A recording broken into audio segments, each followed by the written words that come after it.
At a certain house in Liverpool in 2002, the mother of two boys, who are named Thomas and Aaron, telephoned me with a very strange and unsettling story about an unusual apparition which had been seen in her home. In December of that year, Thomas, aged 13, and his younger brother, 10-year-old Aaron, were sleeping soundly in their bedroom. Thomas was on the top bunk and Aaron was on the bottom one. And around 3 in the morning they were awakened by the sounds of someone laughing. Thomas described the laughter as echoing, as if the person laughing was in some great hall. The boys sleepily glanced over to the source of the laughter, and they got the shock of their lives. A partly transparent figure was standing in the corner near the door of the bedroom, and he wore a cone-shaped hat with buttons on it and a white ruffled collar with a dark purple suit. It was the ghost of a clown, and he was holding his belly with one hand, and he was pointing to the boys with the other hand as he rocked backwards and forwards, roaring with laughter. His face looked very sinister and grotesque because it was not only plastered with too much makeup, the nose was very long and crooked, and the eyes looked like the round black eye sockets of a skull. Surrounding the ghost was a faint green glow which lit up the room. The boys trembled as they looked at the weird spectre, and they suddenly became aware of a very sweet, sickly aroma which was drifting through the bedroom. Young Aaron started crying and hid his face under the blankets, and Thomas shouted for his mother and father. No one came to their rescue.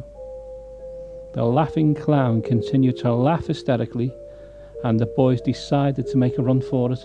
They risked running past the terrifying phantom to get out the door, and as they brushed past him, he screamed out, laughing even louder. As the clown laughed, the boys fled from the bedroom. They barged into their parents' room in a terrible state, and they told them about the supernatural intruder in their bedroom. The father went to investigate, followed by the mother, but found nothing amiss in the room. However, both parents detected the stifling sweet aroma that their children had mentioned. The scent gradually faded. The boys were so terrified by the experience, they refused to sleep in that bedroom for weeks.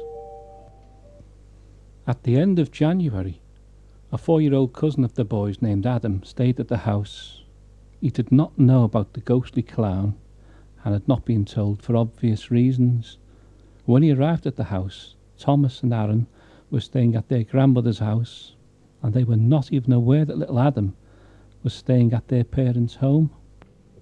One morning, Adam told his auntie, this is the mother of Thomas and Aaron, that he had been talking to a funny man named Mr. Zozzaby. Adam loved to draw, and he even sketched the man who had allegedly appeared in the bedroom, the very same bedroom where Thomas and Aaron had had their terrifying encounter. Adam drew a clown with a big nose. The mystery then deepened because a man who had lived at the house in the 1950s related a story which reads like a carbon copy of the story told by Thomas and Aaron. He had been sleeping in the bedroom, and his bed was next to his brother's. Both of them had been awakened in the dead of night by a strange echoing laughter, and both brothers had seen a grotesque-looking clown in the corner who tried to prevent them from leaving the room.